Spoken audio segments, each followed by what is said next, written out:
back to the other end of the room. I talked about our AM routine before, so since a lot of my kids are very different levels, I don't really do anything whole group. And in the start of the day, when we work with the more hands-on students that need more one-on-one attention, my higher functioning students do AM routine in the morning, which is kind of their independent tasks that they do by themselves. So I just actually finished making this morning. So we've done this different ways in the past, and this is the way we'll be doing it this year. So their AM routine, they come in, you have to make sure they put away their homework first. Then they do their binder page. On my blog, it's under independent journal pages, and that's what they do by themselves. Basically, they're going to be writing a journal, doing a daily sentence. So I write a sentence on the board that needs to be corrected, and then they're going to answer the questions. So if you remember back over here to this main board, these are the questions they're going to be answering every day that I'm going to change out. And then right here, easy, are the other questions, so we don't have to run all over to look for them. And the journal topic they're going to have every day. So that's part of their binder page. The last thing they do on the binder page is they do a daily word sort, and those all go over here in this file bin. And the word sorts, I haven't put them in yet, are from the Words Their Way curriculum, and they basically, each kid takes a test to assess where their biggest spelling problems are. So if they're having problems with digraphs, with CVC sounds, with initial sounds, final sounds, they'll work on word sorts that are kind of specifically for those areas of need, and I'll put those in here. So they're basically little cut-up words that they sort all of the AR words, the ER words, the IR words, their pictures, and then they write them when they're done. So those all go in there, and that's their binder page. When they're done with their binder page, they're going to do quiet reading. Their quiet reading books all go in these baskets, so they each have their own. They get to pick them out every week or so. We add new quiet reading books.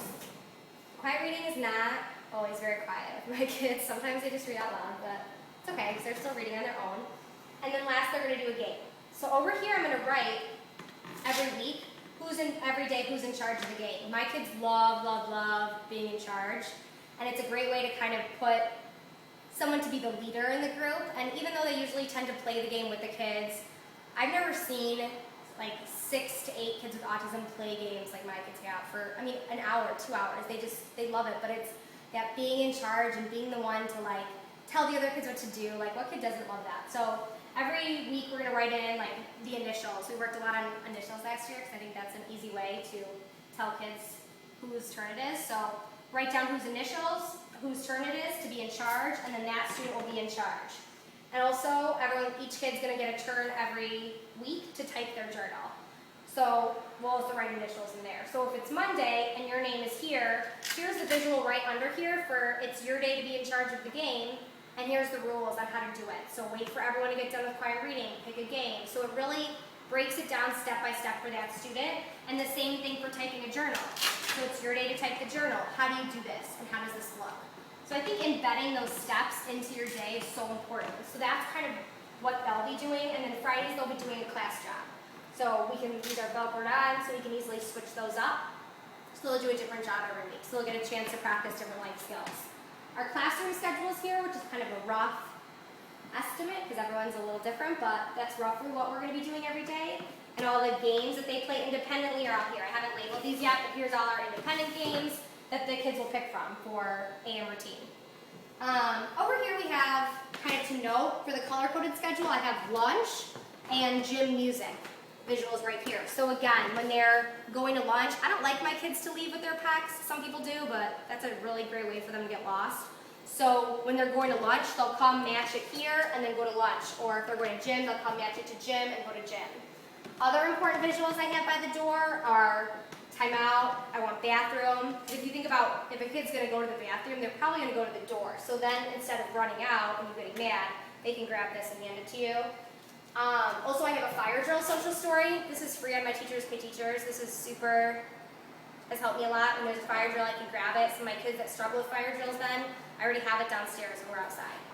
So that's all the Velcroed visuals that are by the door. Other important things I keep by the door are some data sheets. So we take data when they go to inclusion with the paraprofessionals. So that's right here. Paraprofessional can bring this with them. They can do it when they come back. There's a pencil with it. It's all ready to go. Hygiene data is also here. So when they go to hygiene in the bathroom, that's right there ready to go as well. And schedule data.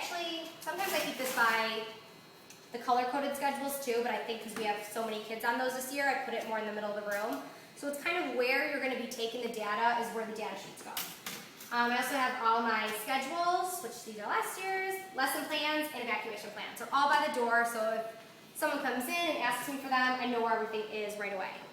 One of our last stations is teacher time. This is not fully set up yet, but this is where I do my direct instruction and one-on-one work.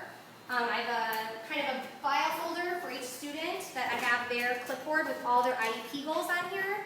So this is their main data clipboard. I also put on here that since I have data in other parts of the room, sometimes that gets really confusing.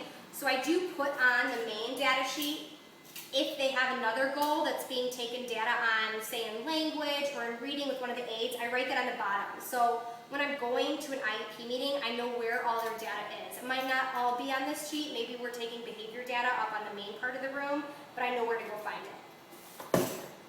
If each kid has one of these, I keep all of like the common materials I use, dry erase markers, pencils, and this isn't labeled yet, but each kid or pair of kids has a bin, and then all materials we're working on are right here. And I also have a visual, similar as the other ones, all my visuals are in here, the I am working fors, and first thens, I keep all of it here just like the other stations, so I have everything as well.